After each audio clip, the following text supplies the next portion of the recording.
नमस्कार, मैं डॉक्टर रचना Mehta, BA first year के सेकंड पेपर राजस्थान के इतिहास का एक महत्वपूर्ण टॉपिक आज आपके साथ डिस्कस करूंगी और उस टॉपिक का नाम है महाराणा कुंभा। पीरियड आप समझ सकते हैं 15वीं शताब्दी के मध्य में। महाराणा कुंभा मेवाड़ का एक बहुत ही महत्वपूर्ण शासक था और उनको कई प्रकार की उपाधियाँ मिली थीं, जैसे महाराजाधिराज, राव राय, राणा राय, राजगुरु, हिंदू सरताज आदि। यानी कि एक बहुत ही विशेष प्रकार के व्यक्ति थे। आधुनिक इतिहासकार डॉक्टर गोपीनाथ शर्मा का कहना है कि संपूर्ण गोहिलवंशीय शासकों में कुंभा या कुंभकर्ण ही एक ऐसा शासक था जो उसके अनेक गुणों एवं विशेषताओं के प्रतीक विरुद्धों से विख्यात था। महाराणा कुंभा के ऊपर कई हमें ऐतिहासिक स्रोत भी मिलते हैं, जिनमें प्रमुख हैं कुंभा प्रशस्ति और कुंभलगढ़ प्रशस्ति जिसे हम कहेंगे, और कीर्ति स्तंभ। कुंभलगढ़ प्रशस्ति वह प्रशस्ति थी जो कुंभलगढ़ किले में मिली, और कीर्ति स्तंभ जिसका निर्माण कुंभा ने किया था, वहाँ पर भी हमें एक प्रशस्ति मिलती है। उसके अलावा उसकी पुस्तकें जो थी उसमें भी कुंभा के स्रोत हमें मिलते हैं। अब अगर हमें कुंभा को समझना है तो उसको दो प्रकार से समझना पड़ेगा, एक उसकी साहित्यिक योगदान और एक उसका सैनिक योगदान।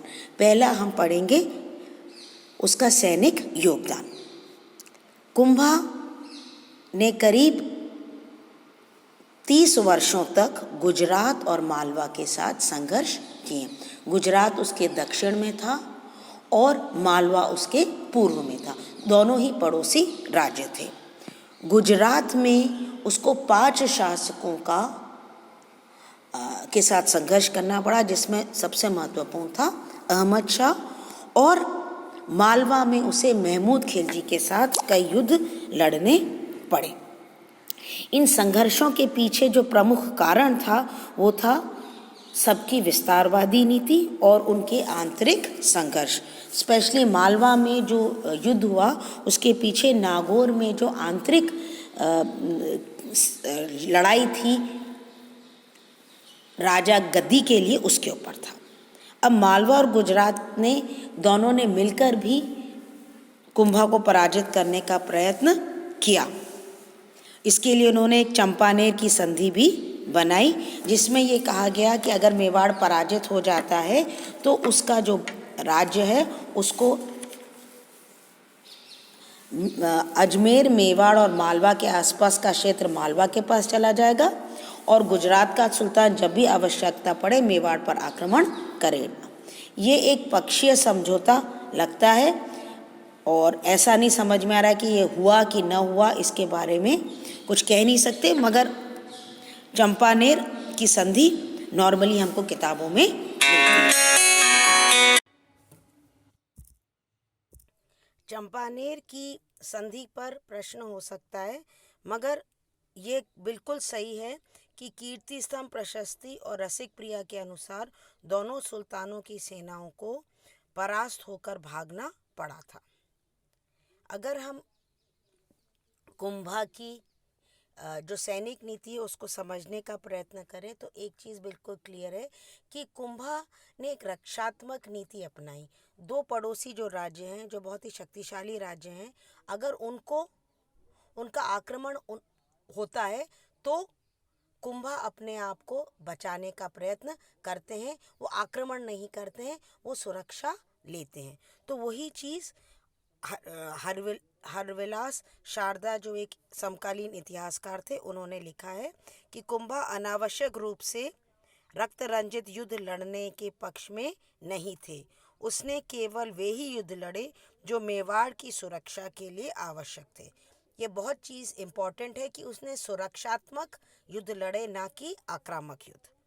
डॉक्टर दशरथ शर्मा, जो कि एक आधुनिक इतिहासकार है, राजस्थान के ऊपर अथॉरिटी हैं, वो बोलते हैं कुंभा का महत्व इस बात में है कि अपने समय के शक्तिशाली मालवा तथा गुजरात के सुल्तानों व मारवाड़ के राठौड़ों के निरंतर आक्रमणों के विरुद्ध उसने अपने राज्य को सुरक्षित रखते हुए उसका विस्तार किया था, यानी कि रक्षात्मक नीति अपनाई थी। अब हम आते हैं उसके सांस्कृतिक योगदान पे। उसके सांस्कृतिक योगदान को हम उसके सैनिक योगदान से जोड़कर ही समझ सकते हैं। मालवा और गुजरात के निरंतर आक्रमणों के कारण उसने जो स्थापत्य कला करी उसमें दुर्गों को महत्वता थी। मेवाड़ में 84 दुर्ग हैं, जिसमें से 32 दुर्गों का निर्माण कुंभा ने करवाया था। इसके अलावा उसने कई दुर्गों की जीर्णोद्धार भी करवाई थी। राजस्थान के किसी भी शासक ने इतने दुर्ग नहीं बनवाए हैं। इनमें नवीनकरण जिसका हुआ वो थे चित्तौड़गढ़ और मांडलगढ़ का दुर्ग। इसके बाद हम आते हैं उसका सबसे इम्पोर्टेंट दुर्ग, वो था कुंभलगढ़ का दुर्ग, जिसका निर्माण उसने अपनी पत्नी कुंभल देवी की स्मृति में किया था। दुर्ग पर स्थित एक तालाब था जिसमें करीब 40,000 व्यक्ति एक साथ युद्ध के समय में और बाद में भी पानी का उपयोग कर सकते थे। दुर्ग पर स्थित जो प्राचीर थी वो बहुत ही सुदृढ़ थी और उसके द्वारों का भी जो प्रबंध था वो बहुत ही सुदृढ़ किया गया था। मार्ग की विकटता तथा निर्माण की जटिलता के कारण उसे एक अजय दुर्ग माना गया था। उस दुर्ग में जिस स्थान पर कुंभा निवास करता या रॉयल फैमिली रहती थी उसे कटारगढ़ कहा जाता था। इस दुर्ग में कई मंदिरों का भी निर्माण किया गया जो स्थापत्य कला के अनुपम कृतियां मानी जाती हैं। कुंभा ने एक पहाड़ी पर अचलगढ़ का दुर्ग भी बनवाया जिसमें रहने, कृषि करने एवं पानी की सुविधा का अभाव था। ये केवल सामरिक उद्देश्य से बनाया गया था और पश्चिमी सीमा की सुरक्षा के लिए एक प्रहरी के रूप में कार्य करता था। बसंती दुर्ग का भी निर्माण उसने इसी कार्य के लिए किया था। अगर हम देखें तो राजप्रसाद में सादगी और उपयोगिता दिखती है, सुंदरता नहीं दिखती है। विशाल कक्षों झरोखों की भी विशेषता थी। इसके बाद हम आते हैं उस काल के प्रमुख मंदिरों में। कुंभा की धार्मिक प्रवृत्ति ने कई अनेक मंदिर का निर्माण करवाया था। उसमें जो सबसे प्रमुख हैं वो रणकपुर का जैन मंदिर, चित्तौड़गढ़ का कुंभाश्याम और विष्णु मंदिर जो कि कैलाशपुरी में स्थित है। इनमें अलंकरण और उच्च कलाकृतियां हमें दिखती हैं। इसके बाद हम एक और महत्वपूर्ण चीज़ पर आते हैं, वो है कीर्ति स्तंभ। कला की दृष्टि से चित्तौड़गढ़ पर स्थित कीर्ति स्तंभ एक कलात्मक वास्तुकला का नमूना है। आप में से कई स्टूडेंट्स ने जब कुछ जीता होगा तो हो सकता है आपको कीर्ति स्तंभ एक मोमेंटो के रूप में भी मिला हो।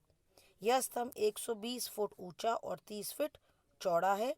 इसका निर्माण कार्य में जेता को अपने पुत्र नापा और पूंजा का सहयोग मिला और इसकी निर्माण योजना का सूत्रधार जेता था। ये चीज़ हमें कीर्ति स्तंभ के अभिलेखों में मिलती है। यह स्तंभ 120 फुट ऊंचा और 30 फीट चौड़ा था। इसका मध्य भाग कुछ चपटा सा था और ऊपर का भाग झरोखों के कारण बाहर निकला हुआ था। अब प्रॉब्लम यह है कि इसके ऊपर कन्फ्यूजन है कि ये क्यों बनाया गया था। कुछ लोग बोलते हैं कि मालवा के सुल्तान महमूद के विजय के उपरांत चित्तौड़गढ़ पर कुंभा ने इसका निर्माण करवाया था, मगर कुछ लोग बोलते हैं कि इसमें बहुत सारे हिंदू प्रतिमाएं हैं, इसलिए इसे विष्णु स्तंभ कहना ज़्यादा सही रहेगा, क्योंकि इसके मुख्य द्वार पर भगवान विष्णु की मूर्ति है। कुंभा स्वामी मंदिर के ये निकट भी है। इसके सुंदर अलंकरण को देखकर इसकी तुलना इतिहासकार फर्ग्यूसन ने रोम के टार्जन से की है। अब इसके अलावा वो संगीत प्रेमी था, यानी कि आप देख सकते हैं वो बहुआयामी व्यक्तित्व कुंभा का था। उसने अपने संगीत के अध्ययन तथा कला के गहन ज्ञान का परिचय अपनी 3 पुस्तकों की रचना द्वारा दी है, जिन पुस्तकों का नाम है संगीत मीमांसा, संगीत राज एवं सुधा प्रबंध। इसके अलावा उसने संगीत रत्नाकर की टीका भी लिखी है। रसिक प्रिया नामक उसकी एक और टीका है जो गीत गोविंद पर है। एकलिंग महामात्य में विभिन्न राग रागनियों पर आधारित विभिन्न देवी देवताओं की स्तुतियां संग्रहित की हैं, जिनकी रचना स्वयं राणा कुंभा ने करी थी। इसके अलावा उसने साहित्यिक संरक्षण भी दिया। मंडन नामक शिल्प शास्त्री को कुंभा के दरबार में आश्रय प्राप्त था। अत्रि, कवि, महेश, इनको भी संरक्षण मिला था। मीमांसा, न्याय और वेदांत में उसने विशेष योग्यता प्राप्त की थी। अत्रि की मृत्यु के बाद उसके पुत्र महेश ने कीर्ति स्तंभ की प्रशस्ति को पूर्ण किया था। कुंभा के युग में कई जैन विद्वान भी थे। उन जैन विद्वानों में सोम सुंदर, मुनि सुंदर, भुवन सुंदर, जयचंद्र सूरी आदि उल्लेखनीय व्यक्ति हैं, जिन्होंने भी कुंभा ने संरक्षण दिया था।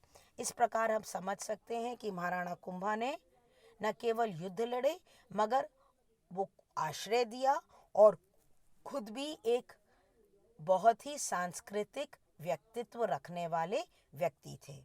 इस बहुआयामी व्यक्तित्व को समझने की अति आवश्यकता है। धन्यवाद।